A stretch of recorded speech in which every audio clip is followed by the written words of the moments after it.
und dann ist er ja weg oder bei der Kirche. Ah, ja, genau, jetzt weiss ich es wieder. Ich hatte nämlich einen Kurs in so einem Quartier in Leimbach, genau. Und ich habe meinen Elektroscooter so draussen stehen lassen, halt, oder? Nicht abgeschlossen. Und dann weiss ich noch, ich war schon auf dem Highway, nachher schaue ich so zurück, so, Alter, fuck, ich habe ja meinen Scooter noch irgendwo da. Und dann schaue ich so um, so, wo ist mein Scooter? Und dann kommt so ein kleiner Pfleger, Alter, so, ohne Scheiß, so 12 oder so, einfach auf meinem Scooter.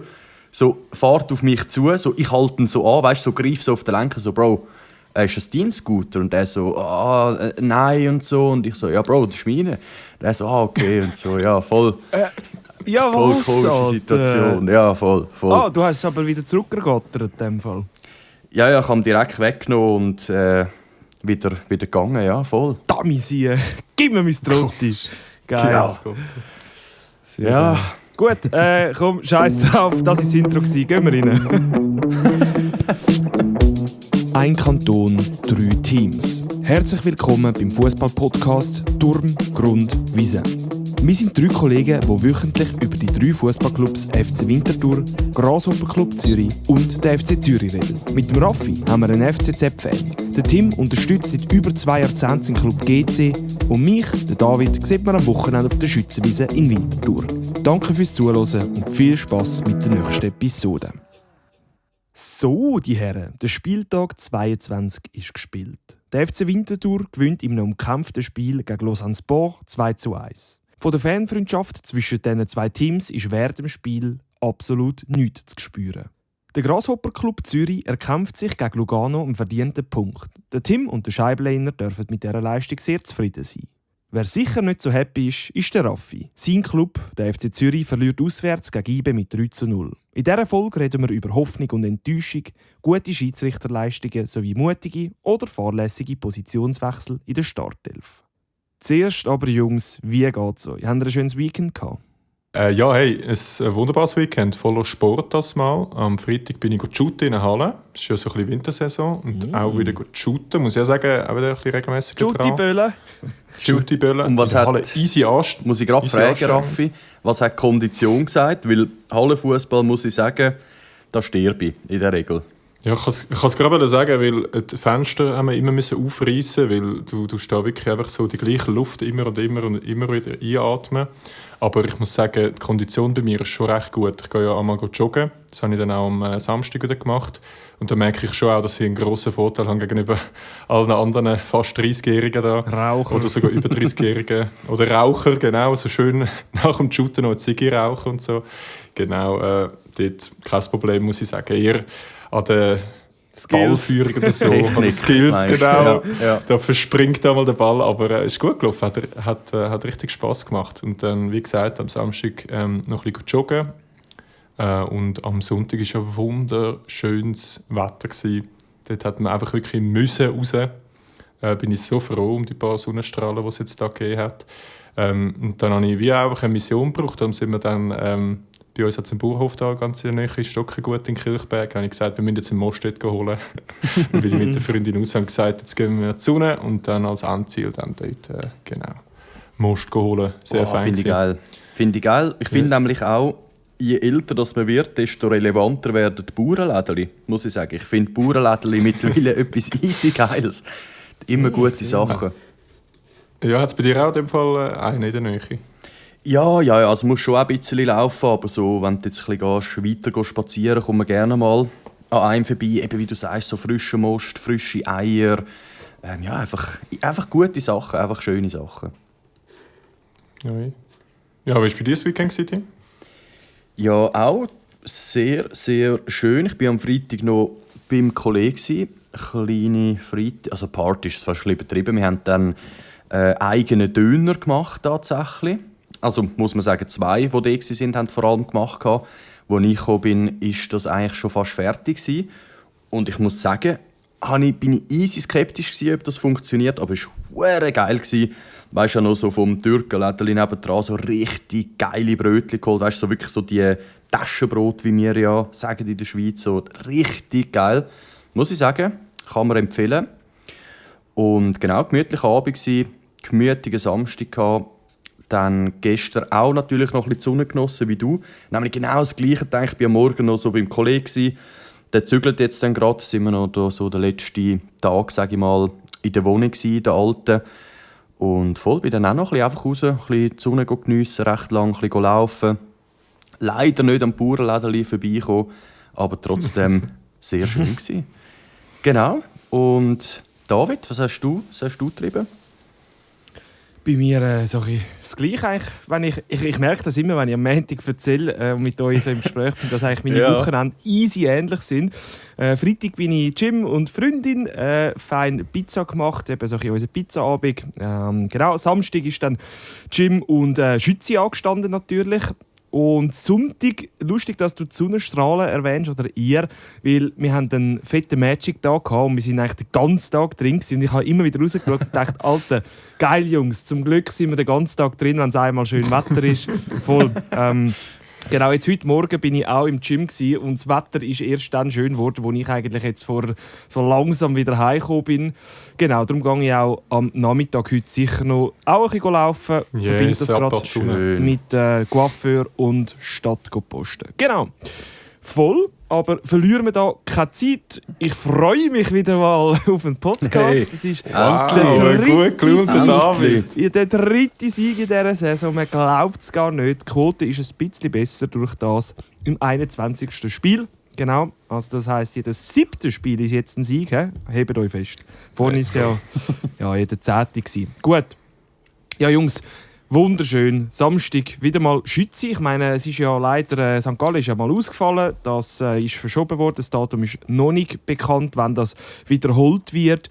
Und genau, ich bin eigentlich mit wirklich Anschiss wieder mal auf die Schütze, weil ich bin so war, Bro, es ist Lausanne, ich trinke keinen Alk, es ist kalt, es ist neblig, ich habe gar keinen Bock. Ich bin im Fall zum ersten Mal irgendwie auf die 20 vor 6 gegangen. So spät bin ich noch nie gegangen, weil ich einfach so war, warum soll ich schon um 4:30 dort sein, wenn ich, also was soll ich machen? So, ja. Genau. Frieren, genau.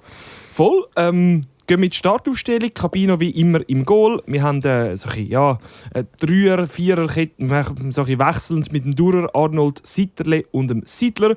Und das Mittelfeld aus dem Danzoko, Jankiewicz, Gueni und Kasami. Und vorne rein Goyach hinter dem Buss. Der Buss ist eigentlich, kann man sagen, so ein bisschen natürlich die Spitze gewesen. Der Goyach war mehr defensiv gewesen, wie man es in der Startaufstellung sieht. Genau. Und Lausanne, also man merkt schon, auf dem Platz ist es recht abgegangen. Man hat sich nichts geschenkt, die Teams haben sich gar nichts geschenkt. Die Zweikämpfe sind hart durchgeführt gewesen, auch bis zum Schluss. Und die Fans natürlich sehr, sehr sympathisch zueinander. Lausanne Vinti gesungen. Wie immer, die Fans auf der Ränge sehr einen guten Job gemacht. Und man ist ja auch vor dem Spiel zusammen in der Unterführung ans Spiel gelaufen, hat gezündet, hat Party gemacht. Sehr, sehr, sehr, sehr geil gewesen. Voll. Schön. Genau. Und gehen wir ins Spiel. Ich habe wirklich meine Augen kaum getraut. Also Winterthur hat es sehr gut gemacht. Was spannend war, sie sind wirklich von Anfang an auf den ballführenden Mann gegangen. Also immer etwa 2 Spieler sind voll auf Lausanne, sind Druck machen. Wirklich ab Sekunde 1 ist für mich Winterthur die bessere Mannschaft gewesen. Und das habe ich, glaube ich, noch nie gesagt diese Saison. Also sehr, sehr spannend, was da passiert ist jetzt in diesen Tagen. Und ich hoffe natürlich eben, dass wir jetzt, weil wir können es ein bisschen vorgreifen, Hoffnung, ein Sieg, das wissen ihr, oder ja, als Zürich und die GC-Fan kennt man das auch. Man sagt man ist schlecht, man ist wirklich, man stellt sich ein auf den Abstieg und dann kommt mal wieder eine gute Leistung und es tut richtig gut. Aber wenn das halt wieder so ein außergewöhnlicher einzelner Match ist und man nachher wieder 5-mal kassiert, dann ist es halt wie, das ist so ein bisschen, was soll ich sagen, die Hoffnung ist da und wird eigentlich direkt wieder an die Wand gerührt. Das kennt ihr sicher, oder? Also nehme ich mal an, das Gefühl. Ja, ist dann wieder die Frage, ob es besser gar keine Hoffnung zu haben und dann weisst du eigentlich, was du bist. Oder ob du einfach den Zyklus wiederholst, jetzt, wie du beschreibst. Oder dass man jetzt den Ausreisser hat. Man freut sich mega, man träumt vielleicht auch schon wieder ein bisschen. Und schlussendlich landet man dann wieder im alten Trott mit ganz vielen Niederlagen hintereinander. Ja, es ist halt so das kleine Hoffnungsding, das kommt. Oder? Wir haben ja auch schon oft darüber geredet, oder ich sage es immer wieder gern. ich wünschte mir, GC würde mal 2 Spiele hintereinander gewinnen, oder? Und das passiert einfach nie. Und jetzt bist du halt auch in diesem Ding, oder? Jetzt ist die Frage, wenn Vinti jetzt nochmal gönnt, okay, dann sieht es richtig nice aus, aber eben, es ist so classic, so ein bisschen Hoffnung, es könnte ja doch noch gut kommen. Aber nein, wir wollen jetzt da positiv bleiben im heutigen Föde. Ja, sicher. In dieser Liga ist absolut möglich, dass man eine Serie anlegt. Vielleicht eine Serie von Niederlagen, eine Serie von Unentschieden, eine Serie von Siegen. Also irgendwie ist alles ein bisschen möglich. Und wieso nicht? Aber ja, man muss wirklich zweimal, sonst ist es gar keine Serie. Zweimal müssen sie sein. Ja, und eben der nächste Gegner ist Lugano. Und was ich schon auch aufgeschrieben habe während dem Spiel, Winterthur braucht einen außerordentlich guten Tag, plus das gegnerische Team braucht einen schlechten Tag. Weil wenn das gegnerische einen guten Tag hat, dann kannst du eigentlich einpacken, glaube ich. Also, dann funktioniert es nicht, auch wenn Winterthur einen super Tag hat. Das ist so eine Quintessenz. Ich glaube, genauso überraschend wie Vinti eigentlich dominant war, ist es auch so überrascht gewesen, dass Lausanne so nicht auf der Höhe war, gell? Ja, voll, exakt, das ist ja so. Da stimme ich dazu. Eben, Lugano ist halt jetzt, oder man hat eigentlich ein gutes Spiel gemacht. Lugano war ja das Spiel vor Lausanne, also eben mit dem St. Gallen, der ausgefallen ist. Dort haben sie auch grusig eingeschenkt, oder? Aber man hat eigentlich mitgegeben. Also ich glaube, es wird nicht mehr so eine klare Sache. Und, aber ja, gehen wir am Schluss auf das, weil das sind schon noch 1-2 Sachen, die ich dort zu Lugano möchte sagen. Genau.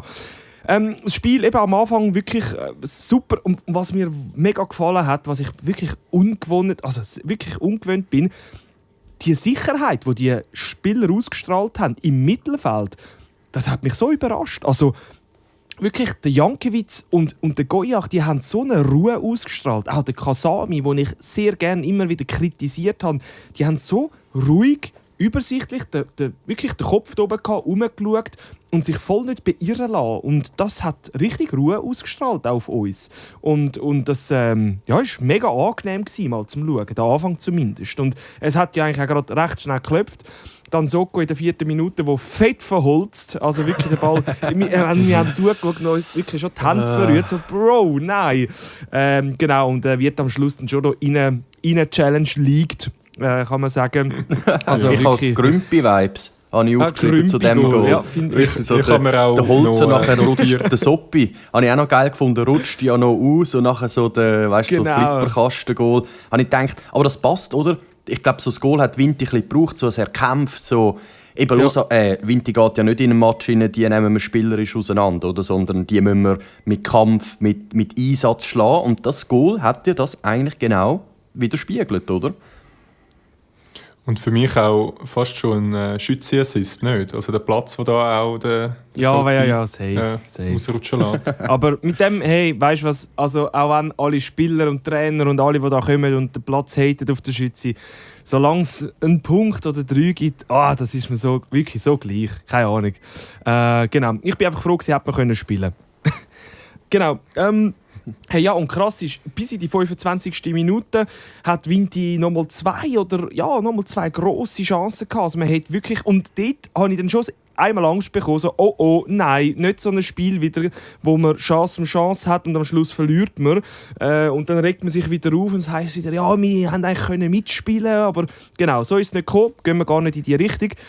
Ich muss an dieser Stelle sagen, weil ich es mir dann aufgeschrieben habe, ein grosser, ja, nicht Applaus, aber einfach, wie sagt man dem? Hey, die Schiris haben es richtig gut gemacht. Dudic und Assistent richtig, richtig gut gemacht. Und ihr wisst es, ich hate den Dudic in 99,9%, aber mega gutes Gespann war in diesem Match. Auf beide Seiten richtig abpfiff und nicht nur gleich pfiffen, dass es gleich fair ist, sondern auch einfach alles richtig gesehen. Die Abpraller, die Einwürfe, nicht falsche Ecken, nicht falsche, irgendwie nichts falsch, einfach korrekt.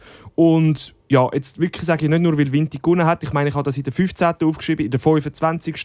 Dudic sehr einen guten Job gemacht. Und abgesehen von meiner Meinung sind lustigerweise 3 Leute auf mich zugekommen in einem anderen Gespräch und haben gesagt, wow, heute Dudic sehr gutes Spiel und das heisst etwas. Muss ich einfach auch mal sagen, um fair zu bleiben. Weil wir haten da so viele Schiris, oder ich auch zumindest. Muss man auch finde ich schön. Ja, finde ich schön. Ich wollte sagen, jetzt haben wir 2 Wochen hintereinander schon Schiris gelobt, da müssen wir schon aufpassen. Wir müssen das schon wieder mal ein bisschen haten. Scheiß du, Deutsch! Ja, voll. Sonst werden wir da zum Schiri-Fan-Podcast. Ja, und hey, ein Kollege hat mir dann noch im Insta, also Screenshots geschickt vom Insta, wie die Leute den Dudic und die Schiris gehatet haben. Und wir so, hey, Alter, was? Also so eine Wintertour, so Hauptsache gewonnen, aber der Dudic, der kann gar nicht. Und ich so, was habt ihr geschaut? Und ich glaube gar nicht. Der Dudic und die Schiris sind auspfiffen worden, wirklich auspfiffen vom Stadion. Und ich so, hä? Ich habe wirklich so rumgeschaut, was läuft denn da? Das ist richtig, das ist jetzt so schlecht von Vinti. Ja, ist ja gleich, genau. An dieser Seite können wir eigentlich ein bisschen vorspulen, gehen wir so ein bisschen dort in die Zeit, wo das 1-1 fällt, meiner Meinung nach, ja, verdient, nicht verdient, ich weiss auch nicht, so ein bisschen aus dem Nichts. Es ist halt Vinti, wo mal, ja, einen Schuss bekommt. Man muss sagen, ein sehr schönes Goal. Also Capino streckt sich 1-1. Ich finde, ja. Und jetzt aber auch da, spannend, oder? Was 2 Sachen. Ich bin so, hey, scheißegal. Es ist 1-1. Vinti hat 60 Minuten besser gespielt. Zum ersten Mal bin ich nicht so, fuck, jetzt verlieren wir 3-1, sondern ich habe wirklich geglaubt, dass Winterthur das nächste Goal macht. Und so krass, dass das wirklich auch passiert ist, weil ich habe gedacht, das kann jetzt nicht sein, nicht in diesem Spiel, nicht mit diesen Fans im Rücken, mit dieser guten Stimmung an dem Samstagabend. Und trotzdem, das ist im Fall die nächsten 5 Minuten nach dem Unentschieden, sind katastrophal. Also wirklich, kein Pass ist angekommen. Sie sind beschootet worden. Und ich habe gedacht, wie kann euch ein Goal so krass aus der Fassung bringen? Was denkt ihr, was ist da der Grund? Also, sind da irgendwie die erfahrenen Spiele von dieser Saison im Kopf? Oder was läuft da ab beim Fußballer? Ja, ich habe im Fall, das finde ich jetzt eben noch spannend, dass du sagst, so nein, da bin ich eigentlich zuversichtlich geblieben, weil also selbst mir hat das Goal fast ein bisschen wehgetan. Ich habe auch noch geschaut, dachte so, Alter, Vinti eigentlich perfekt gemacht bis jetzt. Eben für mich ist das Goal eigentlich schon recht aus dem Nichts gekommen. Weißt du, dass Lausanne ein bisschen Zugriff hat gegen Vinti, muss man ja erwarten. Aber ja, ich habe wirklich gedacht, eben, wie es auch nachher weitergegangen ist, Vinti sofort verunsichert. Ich glaube, das ist einfach, wenn, ich meine, du hast ja die Flashbacks auch mit Luzern und Lugano und noch kassiert und eigentlich gut und so. Und ich glaube, das ist bei den Spielern auch fett in den Köpfen drin. Also ich habe genau das Gegenteil gedacht. Ich habe gedacht, jetzt verlieren sie noch. Und am Schluss ist alles wieder scheiße. Darum, ja, aber ja, du hast es ja eigentlich richtig gespürt, muss man sagen. Ich glaube, weil die Energie wirklich positiv war. Also eben, in diesen paar Minuten nachher ich fast nicht anschauen. Also es war wieder mal so klassisch, Schützenwiese, so wirklich umdrehen. Aber ja, ich habe daran geglaubt. Nein, sage ich, völlig gleich. Ja, es passiert auf jeden Fall. Goya in einem komischen Moment, wo ich, auch da haben viele Leute gemeint, nein, es ist Offside und so. Und ich so, Bullshit, das wir erzählen. Genau aus dem Grund, weil der Gueni eben nicht angeht. Ich finde fair, dass da nicht abgepfiffen wird. Auch allgemein, ob es jetzt Wind ist oder nicht. Ich bin dankbar, dass da irgendwie nicht nur so hat einen Schritt gemacht in Richtung Ball, Offside aufgehoben, 2-1 wird annulliert. Ja, von dem her sehr, sehr froh gewesen, dass das zählt. Und die Schützenwiese brennt wieder einmal, seit langem. Ja, gerade fragen. Also, ich habe es nur in der Zusammenfassung gehört, es war so laut. Also, es ist wirklich explodiert. Geil. Ja, es ist halt auch 3 Monate Frust, wo da raussprudelt, glaube ich. Also, das ist... ja, und ich meine, der Zeidler hat es ja gesagt, am Schluss des Spiels. Klar, das muss man so als Trainer, aber es sagen viele verschiedene Trainer nach dem Spiel auf der Schützenwiese, hat es eine gewisse Stimmung, oder? Wenn 8'500 Leute rund um dich laut sind, auf engem Raum, dann passiert etwas, oder? Es ist anders wie in einem Letzi, wo eher alles ein bisschen weiter ist und ein bisschen ruhiger. Ich habe das Gefühl, das macht für mich irgendwie Sinn, wenn dann wirklich die Fans laut sind, dass das einen Einfluss hat auf die Mannschaft. Genau. Voll. Ja, gehen wir in die Nachspielzeit.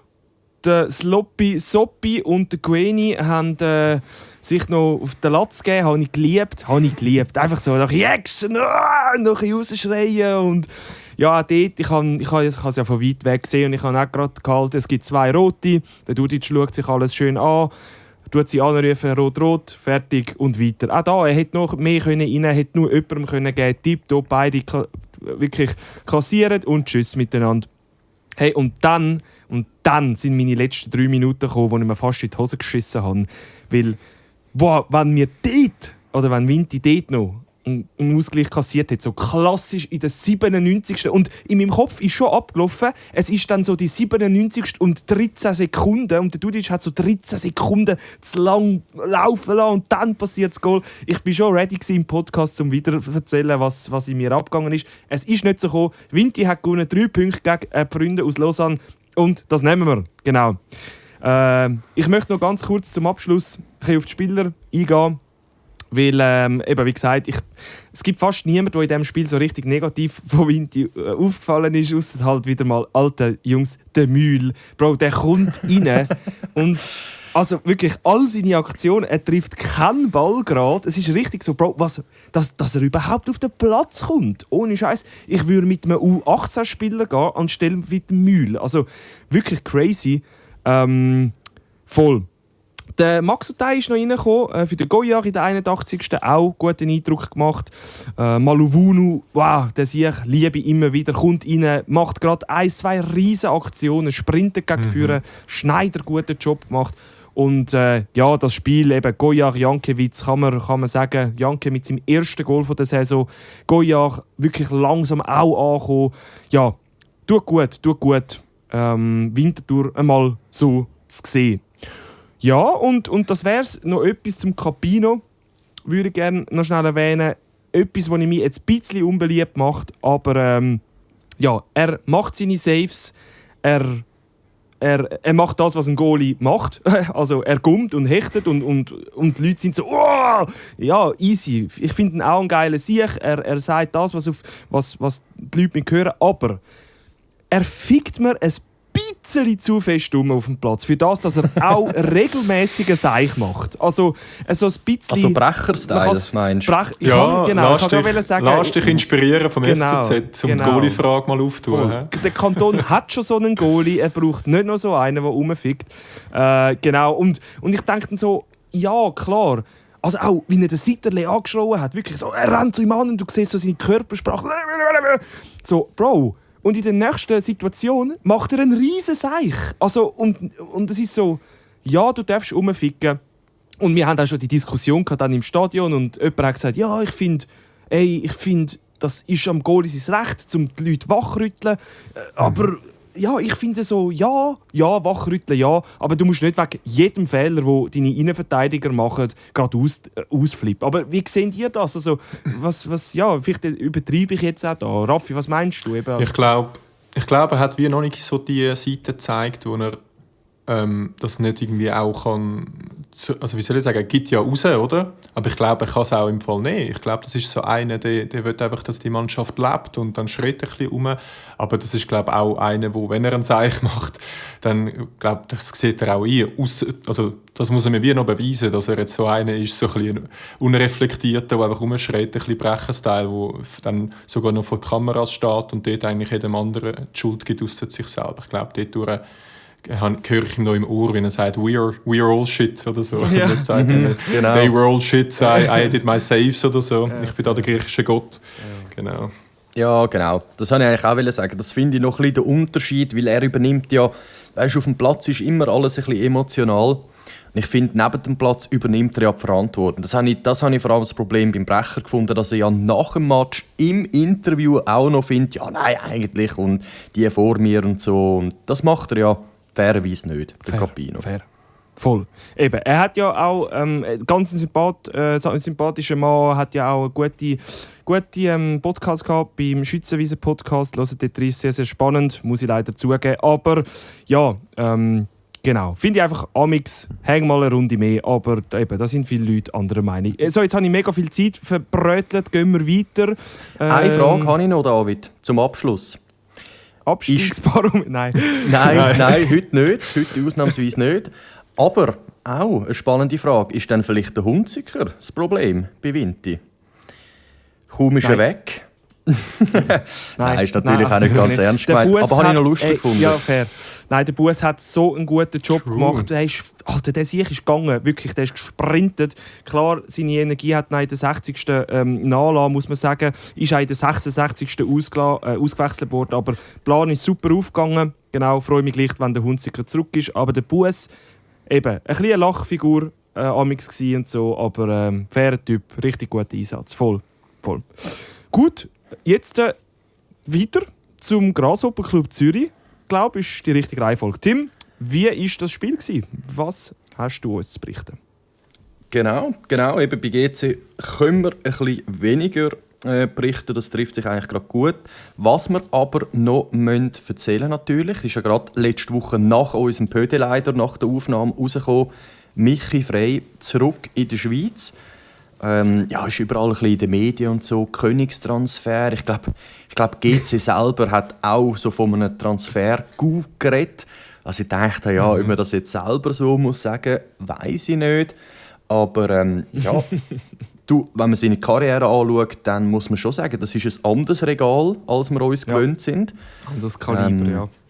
Ja, wenn man da eben hat, bei Lille war er, gut, ist dort vor allem auch ausgelehnt worden, muss man sagen, aber bei IB Stamm hat bei Nürnberg, Fenerbahce, in Belgien, bei Schalke, in England. Am Schluss war er jetzt bei QPR, Queen's Park Rangers, in der Championship.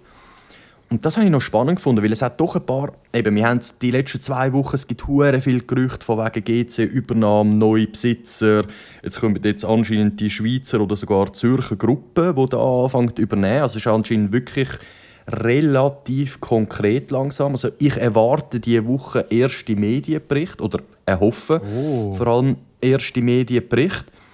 Und ich finde, der Transfer, zum einen kann man vielleicht auch noch sagen, der Innenverteidiger von Braunschweig, ich glaube, wir haben ihn letzte Woche kurz angesprochen, der Captain von denen, hat jetzt um Freigabe gebeten, weil er zu GC wechseln anscheinend.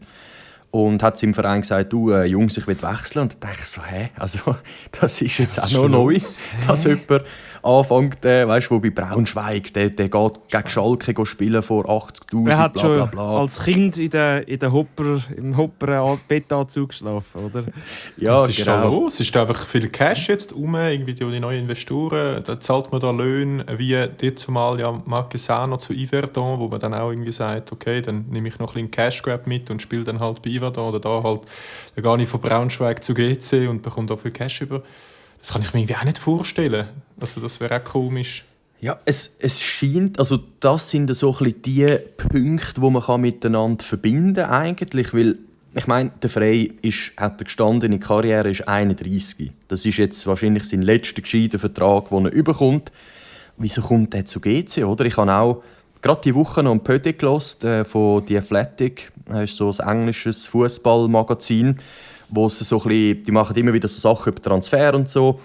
Und dann haben sie mit einem geredet, so einem Sportdirektor aus Australien, vom australischen Team. Und er hat so gesagt, früher hätten sie in der Championship noch Spieler gescoutet und so, aber das machen sie nicht mehr, die verdienen alle viel zu viel dort in der Championship. Oder wir gehen League One und so dort runter. Und da dachte ich, so ein GC holt so einen aus der Championship, einen gestandenen Stürmer von QPR. Also etwas hat sich auf jeden Fall geändert, das kann man, glaube ich, festhalten. Genau. Der Michi, der gute Michi, ist dann auch direkt in der Startaufstellung gestanden. Gegen Lugano. Ja, 1-2 Situationen habe ich gesehen, als ich live zugeschaut habe, so ein nebenbei. Und dort wirklich, ich habe nicht viel gesehen. Es nimmt mich mega Wunder, was du jetzt erzählst. Über den okay, ja. Das tönt aber nicht so gut. Gut, man kann ja vielleicht Kritik können wir ja schon machen. Ich habe ihn eigentlich easy stark gefunden, muss ich sagen. Okay, easy. Ich finde, er hat krass gut Böllen heben. Du merkst so, er ist viel stärker, viel präsenter als jetzt die Planches und Mutschis und all die wir gesehen haben. Lee hat das auch recht gut können, aber du merkst einfach, er ist einfach so ein Charakter irgendwie, so ein bisschen. Ich habe sein Interview sehr gut gefunden. Ich glaube, der tut dieser Mannschaft sehr gut. Das ist so ein bisschen, weißt, es kommt auch ein Name. Die Leute schauen auf ihn. Er zieht Blick auf sich. Er zieht Blick vielleicht ein bisschen weniger von den jungen Spielern, die da rumhüsseln und so. Oder? Gerade auch, wenn der Abraschi fehlt. Und er hat einfach Selbstvertrauen. Und da weiss ich nicht, welcher Neuner in letzter Zeit bei GC irgendwelches Selbstvertrauen gehabt hat. Vielleicht dann hin und wieder mal so ausnahmsweise irgendwo gegen irgendeine Super-League-Mannschaft ein paar Töpfe gemacht und dann eine Woche lang. Aber das ist natürlich ganz etwas anderes beim Frey. Ja, mega. Mega finde ich auch. Eben, du merkst, es ist so ein bisschen Charakter. Ich habe das Gefühl, der kann der Mannschaft wirklich extrem helfen. Ich finde es ein mega geiler Transfer, muss ich sagen. Geil. er hat auch so, keine Ahnung, mega viele haben so reagiert, der Michi Frey, der riesen Hitzkopf, das ist ein richtiger Hund und so auf dem Platz und so, weißt so. Ja. Habe ich so, Ja, vielleicht kommt das ja noch. ja, vielleicht Gibst kommt ihm es. 2-3 Spiele. Du hörst ihn so im Interview mit seinem herzigen Berndeutsch, weißt so, ja, wir haben einen guten Match gezeigt und so. Oder so ein bisschen so. Und du denkst so, ja, also der tut, glaube ich, keiner Flügen etwas. Ich finde, er hat ein bisschen etwas von einem Eishockey-Spieler. Also statt Fußballer. Fair. Fair, ja. Stark, sehe ich. Ja. Ein grosser.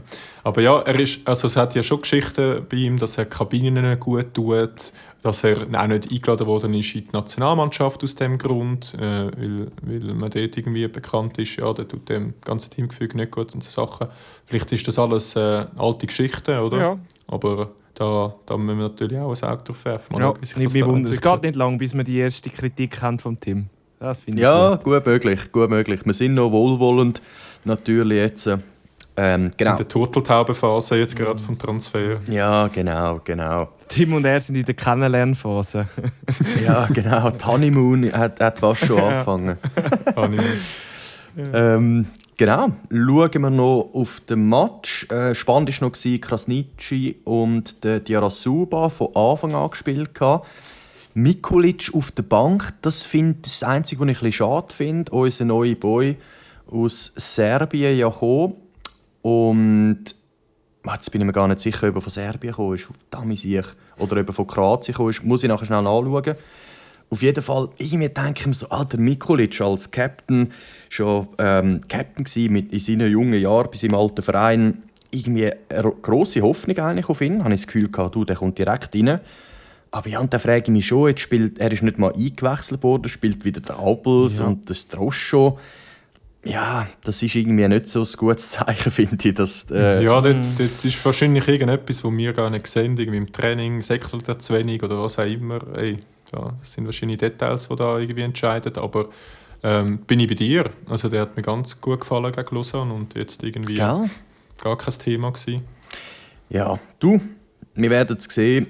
Grundsätzlich hat es ja nicht schlecht funktioniert. Also, im Vergleich zum Winterspiel können wir da wirklich sagen, die ersten 70 Minuten können wir fast schon zusammenfassen. Ja, Lugano klar spielbestimmende Team gewesen, am Ball, technisch, vom Skill her, offensichtlich viel besser als das GC-Team, muss man ganz klar sagen.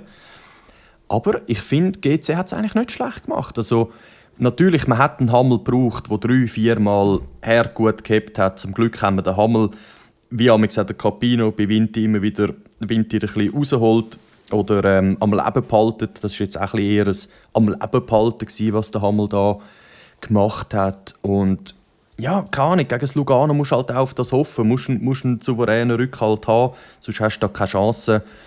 Und genau, so hat man es geschafft, dass es dann doch relativ lang 0-0 gestanden ist. Übrigens, der Behrens, der verdammte Hund, hat wieder, ich weiss nicht, ob ihr es gesehen habt, seine Grätsche gegen den Hammel. Ja. Ich habe gedacht, das ist doch wieder typisch Behrens. Hassi. Ja. Hassi. Ja, fix. Ja. Ja, zum Aber- Glück hat er nicht irgendwie... Ja, es hätte noch viel schlimmer können kommen. Ich finde... ja, also weißt du, so ein Hattrick Behrens oder so, da gehst du im Fall... Da steigst du, das ist krass. Ja. Noch schnell wegen Mikulic, vom einem bosnischen Team ist er gekommen. Ah, merci. Ja, Genau. habe ich noch gedacht. Perfekt. Und ja, genau, eben Behrens haben wir letzte Woche genug gehatet, da wissen alle, was wir dazu meinen. Und hey, ich muss sagen, was mich doch sehr überrascht hat, ist, dass GC nachher plötzlich einen hohen Zugriff gefunden hat auf das Spiel. Also aus dem Nichts, ich weiss auch nicht, auch schwach von Lugano, dass die irgendwie nach dem Führungstreffen gefunden haben, so, das langt jetzt für heute. Wir spielen ja nur gegen GC, die holen da sicher nichts mehr, das langt, oder? So ein bisschen das Feeling. Und ja, GC macht es 1:1, Krasniqi, wir haben ihn vorher erwähnt, finde ich ein richtig starkes Goal, wie er sich dort durchsetzt. Allgemein ein super Match zeigt. Finde ich auch so ein bisschen einer der spannenderen Jungen, die wir hier haben. Ist auch schön gewesen, finde ich, so ein bisschen die Kombination von den beiden Jungen. Tim Meyer, der immer gefordert wird, wo der Fans das mehr spielen soll. Schöner Abgleich, Krasniqi setzt sich durch, Spitzgugen ins Eckli. Also wirklich richtig geil. Muss ich wirklich sagen, über diesen Treffer habe ich mich auch wieder mal so richtig gefreut. Ich dachte, alte Jungs, geil, das macht Spass, oder? Ja, richtig erkämpftes Goal und eben, wie du sagst, von 2 Junioren bei GC. Beweist irgendwie schon, dass es dann trotzdem in dem Sinne Hand und Fuß hat, dass sie da einfach einen Junge auch reinschmeißen. Ja, weißt du, auch ich finde, das, was mir immer gefehlt hat, sind eben so ein bisschen die Freys, oder? So ein bisschen der Frey oder jetzt der potenziell von Braunschweig, auch ein gestandener Spieler, ein Captain, ein Leader, oder? Wenn du die auch noch auf dem Feld hast, dann finde ich, kann das extrem gut kommen mit den Jungen. Aber wenn du einfach nur Junge aufs Feld schickst und sagst, du, jetzt mach das mal, ist halt verdammt schwierig. Aber so bin ich voll bei dir, das kann richtig gut funktionieren. Absolut. Genau, es hat dann noch eine rote gegeben, vom Bellacci am Schluss gegen den Meier. Ihr habt es gesehen, wahrscheinlich, der Schocki Torti ist assi ausgerastet nachher in der Katakombe. Habe ich sau lustig gefunden, wie er so auf Italienisch flucht, nachher aber doch auf Deutsch wieder und so voll in Rage. Richtig in der Rolle, ja. Ja, du, ob jetzt die Rote wirklich Einfluss gehabt aufs Spiel, weiss ich nicht. Das war ja kurz vor Schluss gewesen. Und ja, ich weiss nicht, David, du hast noch gesagt, du hast es ziemlich wack gefunden, dass das Rot gegeben hat, gell?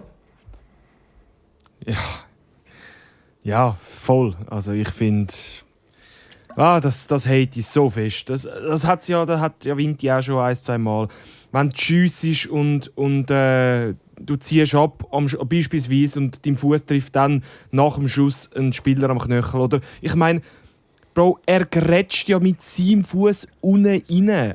Also, und die Schwerkraft macht, dass ein Fuß gegen oben und nicht gegen unten geht. Das ist ja wie logisch, was passiert. Und es ist niemals rot. Niemals. Also, klar, es ist hure schmerzhaft. Das ist wie klar. Aber dann hat ja dort, wo der Goyach hochgumpelt und unten dran reingrätscht und er runterkommt, könntest du genau sagen, er trifft mit der Stolle im Oberschenkel rot. Aber nein, das macht ja keinen Sinn. Er kommt ja selber von unten. Also nein, so Sachen.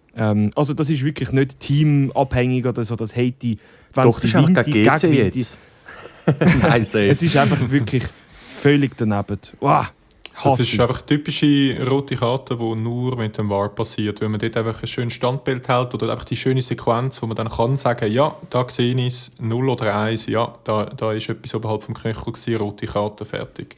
Und man kann so rote Karten wahrscheinlich in jedem zweiten Match in dem Sinn verteilen. Wir haben ja letzte Woche geglaubt, dass man es nicht macht. Und da macht man es jetzt wieder, weil es vielleicht ein bisschen mehr Bewegung drin war. Ich sehe schon auch irgendwo durch vom Mahmoud irgendeine Bewegung eher in Richtung Knöchel. Aber ja, es ist... Ich sehe keinen Unterschied, warum das beim einen 0 Karten nicht mal gelb, beim anderen rot. Und klar, eben schmerzhaft, gell? Das müssen wir nicht diskutieren. Es tut weh. Aber ja, er grätscht ja von der linken Seite unten rein und irgendwann kommt der Fuß runter. Also, und ein Treten oder ein Schlagen ist es halt auch nicht. Also für mich ist es eine rote Karte sein, wenn einer fett reingrätscht und jemand umholzt oder schlägt oder so. Rot, tschüss. Aber ja. Ist ja gleich. Du redest wirklich von roten Karten, die während einem Spiel passieren. Und wir haben da jetzt eine rote Karte gesehen, die passiert, weil wir gerade Fernsehen ja, voll. Ja, genau. Ja, trifft es gut. Da haben wir wieder das Trefferbild, das nicht gut ausgesehen hat. Das ist auch wieder so... Haben wir wieder abgehakten VAR-Hate noch, das ist noch wichtig. Ja, haben wir dann doch noch... Tim, eine Frage habe ich noch. Hat der Schocki Torti nicht umgekehrt beim 1-1, wo das Goal passiert ist, dass ein Spieler zu wenig auf dem Platz gestanden ist? Ich habe nämlich noch ein Video gesehen, wo gesagt hat, so, ja, aber Alter, wir warten zum unseren Spieler rein. Unser Spieler ist 7 Sekunden draussen am Warten und er kommt nicht rein und dann passiert das Gegengol. Das hat ihn doch so hässlich gemacht, oder? Ja, gut sagst du das noch. Genau, das ist nämlich noch wichtig, dass er nicht wegen der Roten so hässlich war, sondern wegen dem. Weil wo ja das GC-Goal passiert ist, gut sagst du das, ja, ist Lugano eine weniger gewesen. Weil sie eben ihren Boy wieder reinschicken wollten, aber ist halt nicht gegangen. Und ist mir im Fall auch aufgefallen, auch international, nicht nur in der Schweiz, die warten teils lang. Und irgendwie begrüße ich es auf eine Art noch, weil das so oft, oder der Zeitverzögerer, ich liege mal eine halbe Stunde an, ich lasse mich behandeln, bin nachher fit wie ein Rehli und komme gerade wieder rein und alles ist cool, oder? Und also als Schiri würde ich das machen, dann würde ich schauen, der bin ich mir nicht so sicher. Den lassen wir jetzt gerade noch schnell 10 Sekunden länger draussen, oder? Bevor er wieder reinkommt. Genau. Und genau, eben der Schoki ist noch wichtig zu sagen, ist wegen dem so hässig gewesen. Und gönnt euch auf jeden Fall das Video. Ich glaube, Blick hat es gefilmt. Sehr recht lustig. Aber er lacht eben gleich so in die Cam und ist wieder so, ja, so wie er halt ist. Halt. Also genau. Keine Ahnung. Ich finde es recht amüsant und auch irgendwie sympathisch. Richtig authentisch. Ich schöne Chinesi-Temperament, aber dann geiles trotzdem nach ein paar Minuten ist er wieder beruhigt und lächelt die Kameras und voll. Alles recht cool. Genau. Und dann nicht irgendwie hässig oder so. Ja, Er weiss ja, nächste Woche ist wieder die Schützenwiese Winti dran. Da hat er wieder ein paar Punkte. Gut, nein. fair enough. Also, ja, ich würde sagen, GC gibt es nicht viel mehr zu sagen. Wir gehen zum Not gegen Stadtclub. Elend-Duell. Zum Stadtclub. Stadtclub. Ja, das ist, finde ich, eine cringy Provokation. Aber Überleitung. wir gehen weiter. Ja, was hat denn dein toller Stadtclub gemacht in Bern? Erzähl mal. Also, wir fangen beim Stadtclub. Der Stadtclub hat vorher noch ein paar News. Wir fangen an einem ganz komischen Ort an, finde ich, wenn man nachher dann aufs 3-0 von IB schaut. Nämlich haben wir 2 Spieler verkauft. Wirklich für Geld. Also die sind nicht einfach rausgestellt worden, sondern da hat man wirklich auf Ricardo irgendetwas aufgeschaltet und dann sich einen Preis überlegt. Nein. Also nicht einfach rausgestellt. Der Marcello, eben die 2 angesprochen eigentlich. Marcello League sind gegangen, wo wir letzte Woche noch als Gerücht gehandelt haben. Marcello ist zu Coventry City in die Championship, wo wir da schon besprochen haben, wo der Michi Freya gekommen ist. Und zwar für satte 5 Millionen, was ich übertrieben viel finde. So geil. So geil. Wirklich. Also, ich meine, Marcello, ja, man kann sagen, vielleicht ein Talent, noch jung, hat Potenzial, man zahlt das Potenzial, nicht einfach das Spiel, das man bekommt. 5 Millionen? 5 Millionen, ja. Aber das ist Championship-Geld, oder? England-Geld. Also dort ist 5 Millionen, was für uns 500'000 oder 500'000 ist oder noch weniger oder so. Also, ja, da ist einfach viel Geld rum. Genau, und der Junior League, was mich fast noch mehr erstaunt, weil der ist dann recht am Boden gewesen, vielleicht weil er keinen Bock mehr hatte zum Spielen, aber ich habe das Gefühl, von der Form her ist es eher nach oben gegangen bei ihm. Laut Transfermarkt immer noch ein Marktwert von 3,5 Millionen und dann ein Schnäppchen für Venezia, wo sie gegangen sind in die Serie B, 2,5 Millionen haben sie für den gezahlt. Auch wieder viel zu viel, finde ich, für den. Viel Krass, ja. Mal haben wir schon ein paar gute Ideen gehabt. Ja, habe ich gerade sagen. Voll. Zuerst haben sie ihn aber noch rausgerührt. Nein. Ja. Also die 2 Transfer reihen sich in den Top 15 ein von dieser Saison. Also oberhalb vom Sanchez, Jahrhunderttalent da, ist der Marcello auf dem 6. Platz. Und der Junior League ist auf dem 12. Platz die Saison von der Verkauf. Wow. Finde ich crazy. Also, Okay. das ist so komisch, das sollte nicht so sein, aber irgendwie haben wir jetzt da 7,5 Millionen Schweizer Franken eingenommen. Im Januar, hätte ich auch nicht gedacht. Wäre ja noch schön, würde noch irgendetwas auch noch in die andere Richtung laufen. Ja. Weil sonst hätte also wirklich langsam kein Kader mehr nicht gefühlt. Aber das noch ein bisschen nachher komme ich sicher bei der Startelf zu sprechen. Hey, aber dann auch neben dem Platz vorher, was dann aber mich direkt auf den Platz führt, ist der Brecher natürlich, der angesetzt worden ist. Das hat Dennis Hediger in einer PK irgendwann unter der Woche verlauten lassen. Recht offensiv, wie ich finde. Wirklich nicht irgendwie einfach blöd gesagt, die Startelf für sich sprechen lassen, sondern das vorweggenommen, dass der nicht spielen will, jetzt mal gegen IB, also für ein Match. Ich erwarte jetzt, dass das wahrscheinlich eine Zeit lang so wird sein, dass er auf der Bank Platz nehmen kann. Finde ich korrekt. Man sollte irgendwann mal etwas machen. Und ich glaube wirklich auch spätestens nach dem letzten Spiel gegen Basel ist so etwas in der Luft gewesen. Die Trainerfrage ist irgendwie rum gewesen. Wir haben es auch da angesprochen, lustigerweise sicher nicht das erste Mal. Aber wir haben es angesprochen und dann, dass es gesehen hat, wie Sinn gemacht, auch wenn es ein bisschen wehtut oder man sich irgendwie auch fragt, okay, Silas Huber U21 Nazi-Goalie, fair enough, aber sonst nicht ein Spiel, nicht einmal in einem Cup, nicht einmal irgendwo sonst, der wird jetzt einfach mal gegen IB auf den Platz geworfen. Ja.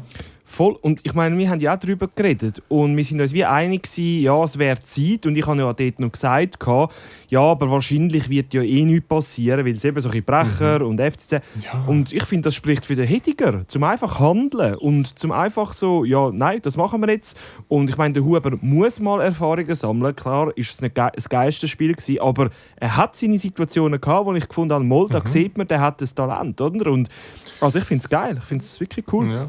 muss ich im Fall auch sagen, obwohl es ein 0:3 gegeben hat, irgendwie habe ich jetzt null das Gefühl gehabt, er ist so ein Junge, der das erste Mal reinkommt und so es nicht im Griff hat oder so. Also wirklich voll passt, nachdem wir letzte Woche darüber geredet haben. Und ich meine, der wird überall von Leuten, die ein bisschen mehr Insights haben, jetzt auch von anderen Pöttes, immer so ein bisschen hochgelobt. Er ist ja ein riesen Talent und U21-Nazi, dies und das. Und ja, ich finde, er hat es easy gut gemacht, muss ich sagen. Ja, also der Stempel U21-Nazi-Spieler oder Goalie in dem Sinn hat mich da schon ein bisschen beruhigt, aber ich bin glaube da auch ein bisschen wie du, Tim, mit dem Michi Frey, so ein bisschen in der Kennenlernphase. Bin mir noch unsicher. Aber das ist ja, also wenn man aber Brech seine Stats anschaut, was dann auch dazu geführt hat, dass dann der Silas Huber in dieser Startelf war, ist 1 von 21 Spielen, wo man zu 0 spielt. Ja, aber da hat es wie etwas mal gebraucht, ja, mal etwas probieren. Ich habe mir dann auch noch Zeit genommen, zu raussuchen, wenn dann das letzte Mal der Brecher eigentlich nicht so Stammgoalie war oder seit wann das eigentlich angefangen hat, seitdem er Stammgoalie war. Und das war im Februar 2018 gewesen. Das ist crazy. Also wo ich habe jetzt nicht mega nicht Zeit, aber ich bin einfach mal durch und so dort hat er die ganze Saison gespielt, dort hat er die ganze Saison und dann habe ich erst im Februar 2018 entdeckt, wo er nur die Hälfte gespielt hat oder dort übernommen hat. Und lustigerweise ist dort also mit ihm auf dem Platz gestanden, der Michael Frey für den FCZ. ja. Und ich das ist auch sehr schön und passend an dieser Stelle. Stimmt, müssen wir schon noch einmal sagen. Ja, finde ich gut. Genau. Ja. Einmal Stadtclub, immer... Nein. Einmal Stadtclub, immer Stadtclub. Hat Post schon gelöscht auf Insta. Also sonst einfach die Startelf, wenn man die gegenüber tut, also das ist crazy. Was wir da auf den Platz anstellen mit dem, also ich glaube, die Innenverteidigung kann man anschauen. Also Ihendu, also ein U21-Spieler, der ein paar Minuten sammeln konnte, der einfach mal auf den Platz gestellt wird gegen Leute wie der Bedia, Virginius, Montero. Ihendu, wirklich, das ist so einer, wo im Raffi, das ist doch so einer, der im FM so ein ausgrauter Spieler, der so die Bank ergänzt, weil er zu wenig Spieler hat. Ja, ist er auch da? Er hat kein Bild bei den gibt es gar nicht, weißt du? Den gibt es gar nicht. Der ist generiert worden für diesen Match. Ja. Nein, das Kader ist dünn. Ja. Und dann dort, was für mich auch symptomatisch ist, einfach die Bank, dort ist einfach aussen rum, wo einfach dort noch chillt, ist für mich ein bisschen niemand. Also ja, es hat einen Reichmut und so, aber ich wüsste, was ich meine. Und ich finde jetzt auch gerade, wenn ich so eure Spiele angeschaut habe, also wenn ihr da einen Malovunu einwechseln könnt, oder einen Hilfsschneider Meier oder so könnt einwechseln, Schneider.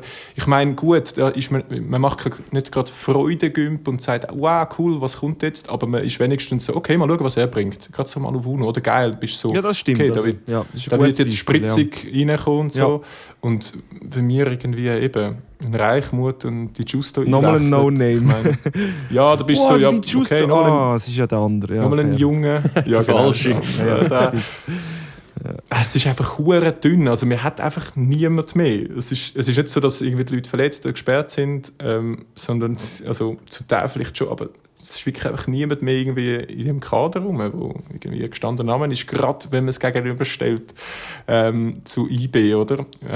Wo man, wie ich finde, eigentlich eine gleiche Ausgangslage hat, eine ähnliche Ausgangslage hat vor dem Spiel. Wir haben es letzte Woche auch ein bisschen besprochen. Ja, wer ist der Doktor, wer ist der Patient? Irgendwie beide ein bisschen Negativspirale. IB mit 6 Niederlagen im Pflichtspiel vor dem Match. FCZ hat am 6. Dezember das letzte Mal gewonnen. Also da hätte man davon ausgehen, da hat man eine gleichwertige Mannschaft vorher, aber das ist überhaupt nicht so. Also man sieht es dann auch, es geht mega schnell, 1-0 Monteiro, geht mega einfach. Da ist kein eingespielte Innenverteidigung beim FCZ oder eingespieltes Team. Man shootet da schon mit, aber IB macht Passstaffetten, ist spritziger, spielt fast so, ich finde, ein bisschen nervös, so schnell, wie sie spielen und wie sie den Ball wollen, zirkulieren lassen in der eigenen Reihe bei IB. Und Zürich spielt einfach mit, ja, genau. Also eben, der Silas Huber, finde ich, hat sich richtig auszeichnen in der ersten Halbzeit, dann auch später mit ein paar Saves. Man sieht, da ist quasi das Thema mit Brecher, das Grosse, das gerade ein bisschen schwirrt, ist ein bisschen behandelt wurde im Spiel für Zürich-Fans, dass man hat können sagen, okay, das geht in eine richtige Richtung, was da jetzt diese Woche mal wieder Thema ist. Aber die erste Halbchance, die ich mir notiere von Zürich, ist in der 42. Minute. Also bis dort ist einfach nichts offensiv wieder mal gegangen. Und man ist wieder irgendwie in dem Zyklus... nach FC Wind irgendwie, voll die... Nein, in dem Zyklus von Zürich, wo es einmal irgendwie gibt, an dieser Stelle, die ich immer erzähle, sind wir wieder einfach dort, wo wir kriegen nichts an, wir spielen einfach ein bisschen mit und verschenken ein paar Punkte, genau. Ja. Keine Ahnung, also zweite Halbzeit, IB muss nicht mehr, Zürich kann nicht, es geht einfach ein bisschen weiter. Man probiert schon, man hat schon Schüsse. Ich glaube, wenn man nur die Statistiken anschauen würde oder den Ticker, würde man irgendwie gefunden haben, ja, man hebt doch mit. Und das stimmt irgendwie aber auch IB, wo so, ja, nicht wirklich muss, will, machen das typische Super League. Eigentlich wäre es Lugano, oder? Wo da auch irgendwie lang das 1-0, das die Tür irgendwie offen behalten und ja, irgendwo durch schon noch die Hoffnung gehabt, so vielleicht lange das ja trotzdem fürs 1-1, mit ein bisschen Glück, oder? So irgendwann, weil es einfach so lange noch 1-0 gestanden ist und IB eigentlich die Türen zugemacht hat. Voll. Aber was passiert dann? Man hat ja eine Bank, man hat einen Fasnacht auf der Bank, Talwiler übrigens, und den haut man einfach rein und ja, der hat Quali. Der kann dann in der 80. Minute dann noch das Spiel schnell entscheiden oder einfach, ja, dann ist es 2-0. Gigovic macht es 3-0, noch einfacher, das war auch schön, ein schöner Spielzug, den man da noch zeigen kann von IB. Huber wird voll allein lassen, so kann nichts machen dagegen. Genau, aber wir haben niemanden auf der Bank, den wir einwechseln wie eine Fasnacht. Oder wer ist noch gekommen? Der Males oder so, weißt du? Ravelson, auch ein grosser Name. IB. Wir wechseln einfach U21-Spieler ein, die sollten lieber dort ein bisschen noch shooten oder irgendwie, wie soll ich sagen, ein bisschen Zeit noch bekommen, zum mal angeführt werden, die erste Mannschaft, nicht einfach reingeschmissen, oder? Ja gut, am Schluss war halt auch die berüchtigte IB-Viertelstunde, oder? Nein, aber ich habe so gedacht, bei der Wiederholung habe ich plötzlich gedacht, Alter, IB-Viertelstunde, das ist noch ein Thema? Ja. Ich glaube eben nicht. Und doch, die Schal werden immer noch führen genommen. 0-3, yeah. Ja, gut, gegen den FC hat es jetzt ganz anders hat's funktioniert. Und da habe ich jetzt schon einmal gedacht, ich meine, Raffi, du hast ja die Woche auch einmal noch die Formkurve sozusagen von IB reingeschickt. Ja. Und ich habe jetzt auch noch mal nachgeschaut. Also der letzte Sieg, 14.12. gegen Luzern. Seitdem haben sie 8 Pflichtspiele hintereinander. 2 sind Freundschaftsspiele. 6 Pflichtspiele und 2 Freundschaftsspiele. Allesamt aber kann man verloren. Auch sagen, also, und dann noch Testspiele haben sie auch noch verloren. Also sie sind wirklich tief drin gewesen. Ganz und dann tief, kommt einfach jetzt der Doktor. Aber es ist eben schon noch krass. Zürich, ich meine Zürich, fairerweise, muss man auch sagen, seit dem Samichlaus-Tag haben sie fucking nichts gewonnen. Dort gegen St. Gallen, auch irgendwie hure weird, gegen St. Gallen auswärts gewinnen. Und dann haben sie aber nur noch, also ich meine, sie haben die schlechteste Form jetzt. Von der letzten Zürich hat die schlechteste Form. Und schon auch noch spannend ist, dass Luzern eigentlich einmal gewinnen muss, Zürich verliert und dann haben wir alle unsere am fucking 23. Spieltag, all unsere Zürcher Clubs 10., 11. und 12. Beisammen. Ist das ein Grottenpödel. Ja, das wollte ich auch sagen. Also, wir haben es geschafft. Wir haben jetzt auch 11 Niederlagen. Das haben nur 2 andere Mannschaften geschafft in dieser Liga. Und das ist GC und Vinti. Schön, Reiterei. Kanton schön. Zürich. Wow. Ganz schön. Verschenkt am liebsten 3 Punkte am Gegner. Und eben, ja, einfach Dr. Zürich würde ich jetzt dem sagen, oder? Kommt vorbei, IB aufpöppeln und ein bisschen Selbstvertrauen geben und dann geht das wieder weiter. Super. Und wir wieder 0 Punkte, ja. Also, aber mit dem Kader, ich glaube, ich bin ja das Spiel schauen in St. Gallen, das sie letztes Mal gewonnen haben, dort am Samichlaustag. Dort war der Zuber noch rum. Dort sind wahrscheinlich noch ein Haufen, also Margello ist sicher auch wahrscheinlich eingewechselt worden. Die sind alle weg. Die sind einfach weg. Das Kader ist einfach dünn. Man hat nur Junge. Es ist irgendetwas. Und das wird wahrscheinlich jetzt auch so bleiben. Ich glaube, das war es mit dem Transferfenster. Ich glaube, das ist heute oder schon zugegangen. Oder? Ja, genau. Ja. Aber gut, ich glaube, in der Schweiz ist es noch bis zum 16. Februar offen, gell? Also, meint ja. Okay. Ich glaube, noch 2 Wochen offen. Ja, aber du hast schon recht, natürlich. Aber, oder jetzt in diesem Spiel, der Phaeton, der dort auch gegen St. Gallen getopft hat, war ja gesperrt gewesen, der Spieltag jetzt gegen IB. Ich musste ihn auswechseln von meinem Fantasy. Ja, der hat gefehlt, Er hat gefehlt, oder? Und es stimmt halt schon. Ich meine, dort hat aber auch der Zuber eben einen Assist gemacht. Und ja... Genau. Eben, und das ist einfach weg. Also irgendetwas muss gehen, weil sonst weiss ich nicht, wie es... Ja, und Dennis Hediger hat auch bewiesen, er ist jetzt auch nicht der, der irgendeine Taktik, weißt wie führen nimmt und dann zaubert und dann, egal wer da auf dem Platz steht, wenigstens kein Goal oder irgendwie ganz viel 1-0 oder Unentschieden oder so. Da gibt es auch solche Trainer, das ist es nicht. Die Leute, die auf dem Platz stehen, eben, sind zweite Wahl. Eigentlich sollten sie eher auf der Bank Platz nehmen, aber man hat ja niemanden sonst. Es ist ein bisschen so. Und wenn da wirklich nichts geht, noch in dem Transferfenster, wo nicht rausgeht, sondern reinkommt, dann ja, nein, da muss etwas gehen. Wir schön beisammen. Dann bleiben wir schön beisammen dort unten. Unten rein, genau. Aber ihr habt ja jetzt den Di Matteo, gell, für das. Der wird ja noch etwas aus dem Hut zaubern. Nein, aber Alter, da muss etwas gehen. Also stell dir vor, ausser man sagt halt, du, wir haben jetzt die Millionen mit dem Transfer reingeholt, vielleicht wollen wir jetzt nicht europäisch spielen. Wir lassen das mal so, wie es ist. Es gibt immer noch Vinti und GC, vielleicht so ein bisschen die Überlegung. Voll. Aber eben, ich meine, GC ist auch nicht mehr so... Also klar, es sind noch 6 Punkte, 2 Siege und so, aber das, so wie es jetzt gerade läuft, das ist möglich, dass Zürich da runterrutscht, oder? Ja. Aber ja. Sind wir uns einig, da muss etwas gehen. Eigentlich bei allen unseren Ich würde Club. sagen, sie sind schon runtergerutscht. Also Ja, weißt, das ist jetzt schon passiert. Voll. Was ein scheiß Fußballkanton. Voll. Ja. Krass, ja. Ja, bon, wollen wir noch vorher schauen? Göpp. Haben wir noch Göpp. die Woche? Ja. GC nämlich ist noch Also dabei. haben Ich wir- glaube es fast nicht. GC spielt morgen gegen Zum Sion. letzten Mal. Genau, noch einmal dürfen wir im Gap spielen. Ist doch schön. Ja, du, der Gap hat eigene Regeln, sagt man ja immer. Aber Definitiv. nicht morgen. Nein, ich glaube, ganz ehrlich, Ja, Sion wird schwierig. vielleicht, also was ich noch die Hoffnung habe, wäre so, weißt, vielleicht wieder so ein 1-1 und dann so das Penalty-Schiessen. Das könnte ich mir vielleicht noch vorstellen. Ja. Ja. Also wenn wir tippen, ja komm, ich tippe sogar auf das 1-1 und dann Penalty-Schiessen. Den GC-Sieg. Dreck tippe ich nicht. 3-0 Gut. Sion. Einfach rein. 3-0 Sion. Ja gut, also von Sion Psyche schon, so ist es nicht. Aber Obwohl, eben, die haben auch ein bisschen stagniert. Aber völlig gleich. genau, komm, wir tippen die nächste Super League-Runde. Dort startet wieder Vinti, altbekannter Gegner, Lugano auf Aber der wirklich? Schütze. Also, Alter, ja, und Basel muss ja auch wieder gegen Zürich. Ja gut, wir sind einfach auch nicht so unglaublich viele Teams, muss man jetzt auch sagen.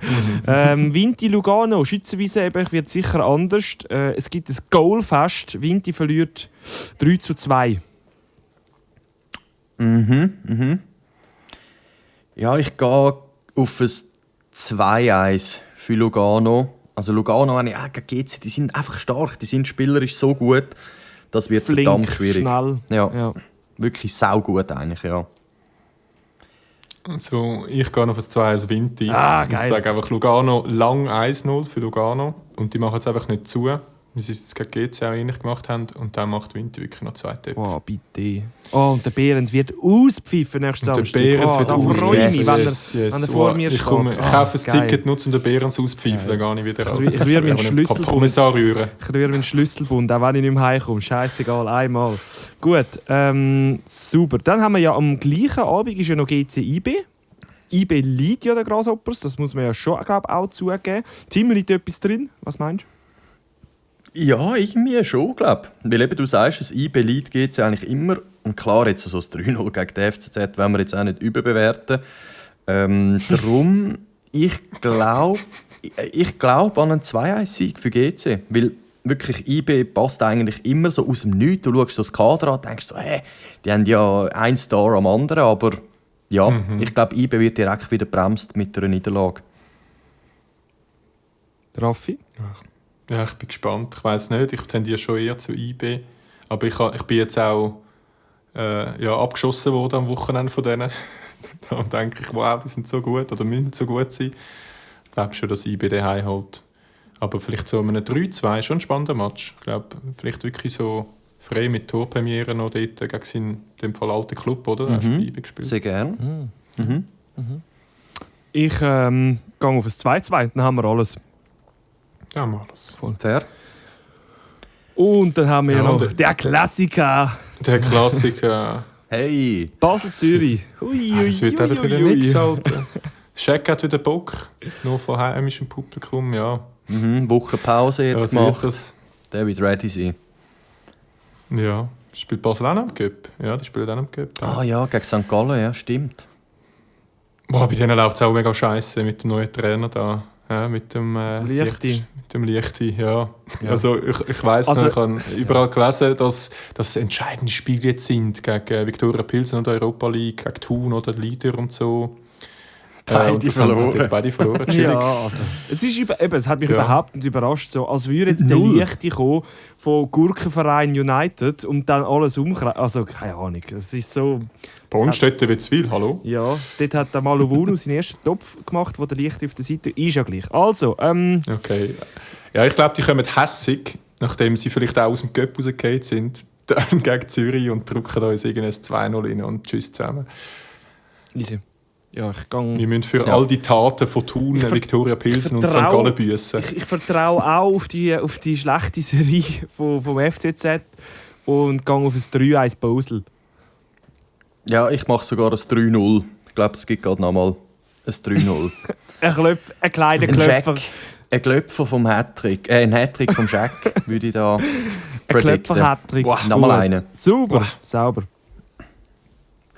Gut, ja. Ja. Schön gewesen, Jungs. Wunderbar. Wieder mal ein bisschen positiver die Woche, zumindest bei 2 von 3 Fällen. Voll, ja.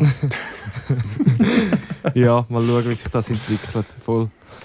Team-Aufstiegsbarometer noch kurz. Sind wir bei einem soliden 5 aktuell. Ist auch schon schlimmer gewesen. 5? Ist auch schon schlimmer Ja. gewesen. Bei Ja. dir? Immer noch 9. Also ich bin ja mal auf 10 gewesen, jetzt sind wir bei 9. Wenn aber ein Sieg gegen Lugano kommt, dann gehen wir da drastisch runter. Da wären wir schon fast wieder bei 6. Von dem her... geil. ja. Darf ich ein 2 anbieten im Barrage-Barometer von mir jetzt? Ein neuer Club. Steigst ein. Ich glaube, das Geil. hast du noch nie müssen. Ja. Nein, wirklich noch nie. Geil. Aber ich glaube langsam, Geil. Jetzt, wenn ich dann einfach an das Kader anschaue, Luzern Okay. ist eben sogar auch noch in diesem Rennen. Das ist eben schon auch noch spannend, in diesem Kack-Abstiegsrennen. Ja, wir werden es sehen. Es sind ja immer noch, was haben wir am Schluss? 36. Ich glaube, bei 33 wird es halbiert. Ah nein, 38 Spiele sind es am Schluss. 38. Ja. Also da haben wir Schon noch viel. Da haben wir noch ein bisschen. Schön. Haben wir noch Freu ein mich. bisschen. Aber bis dahin geniessen die Sonne. Jetzt ist wieder ein bisschen Oh ja, da Sonnenstrahlen. gang Gibt ich mir auch. ganz viel Energie. Mhm. Sehr schön. Gut. Danke fürs Schnurren, danke vielmals fürs Zuhören. Wie immer, jede Woche eine Freude, diese Zahlen zu sehen. Und ja, macht's gut, bis zum nächsten Mal. Ciao, ciao. Noch einmal ein Einwurf für Zürich. Keita. Stahel. Der Ball kommt zur Mitte. Tor! Julian Filipescu. Rekordmeister. Stupri vom Rekordmeister. Für den Spack. Und jetzt ist die Schweizer Wiese geholt und jetzt haben wir endlich in der Super League endlich Kanton Zürich ein echtes Fußballstadion. Ich meine, was will man noch mehr?